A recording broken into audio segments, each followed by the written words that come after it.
आप सभी को नमस्कार। दूसरे चरण के चुनावों में लोकसभा चुनाव के दूसरे चरण के चुनाव में आज 88 सीटों पर वोटिंग हो रही है। तो मेरा आप सभी लोगों से विनम्र आग्रह है कि अपनी-अपनी सीट पे जाकर जिनकी सीटों पे चुनाव हो रहे हैं, आज सबसे पहले अपना वोट डालें, उसके बाद बाकी के काम करें। देखिए, लोकतंत्र के महापर्व में 5 साल में ये पहली बार ऐसा होता है कि जब आपकी सुनी जाती है, आपके वोट की अहमियत होती है।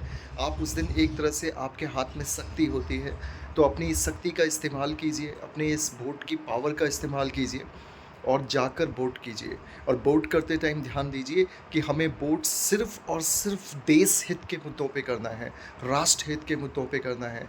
बाकी छोटे-छोटे मुद्दे कोई मायने नहीं रखते। लोकल लेवल पर आपकी कितनी भी शिकायतें हों उम्मीदवार से या किसी से, वो मायने नहीं रखते। आपको सिर्फ़ ये देखना है कि राष्ट्र कैसे सुरक्षित रहेगा, राष्ट्र किन हाथों में सुरक्षित रहेगा, राष्ट्र कैसे मजबूत रहेगा, राष्ट्र कैसे आगे बढ़ेगा, देश की अर्थव्यवस्था कैसे आगे बढ़ेगी, देश के पासपोर्ट की ताकत आगे कैसे बढ़ेगी, देश की सुरक्षा, आंतरिक सुरक्षा और बाह्य सुरक्षा पे कौन अच्छा काम कर सकता है और देश में रोजगार से लेकर और बाकी मुद्दों पे कौन अच्छा काम कर सकता है।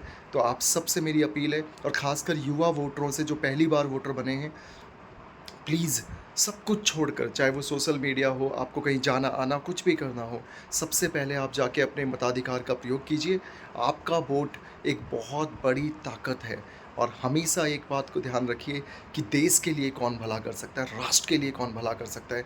हमें किसी उम्मीदवार से कोई मतलब नहीं है, सिर्फ़ हमें मतलब है कि देश को आगे कौन-सी सरकार ले जा सकती है, उस सरकार के नुमाइंदों को आप वोट दीजिए और हमेशा ध्यान रखिए कि इस देश का कर्ज़ हमारे ऊपर है और इस देश का कर्ज़ हमें निपटाना है और वो कैसे निपटेगा वो आप देख लीजिए। सुमितानंदन पंत जी की 4 लाइनें मुझे याद आती हैं कि तन समर्पित, मन समर्पित और ये जीवन समर्पित। तन समर्पित, मन समर्पित और ये जीवन समर्पित। चाहता हूँ देश की धरती तुझे कुछ और भी दूँ। तो आज ये मौका है, अपने वोट रूपी ताकत का इस्तेमाल कीजिए और सही जगह अपना वोट डालिए। धन्यवाद।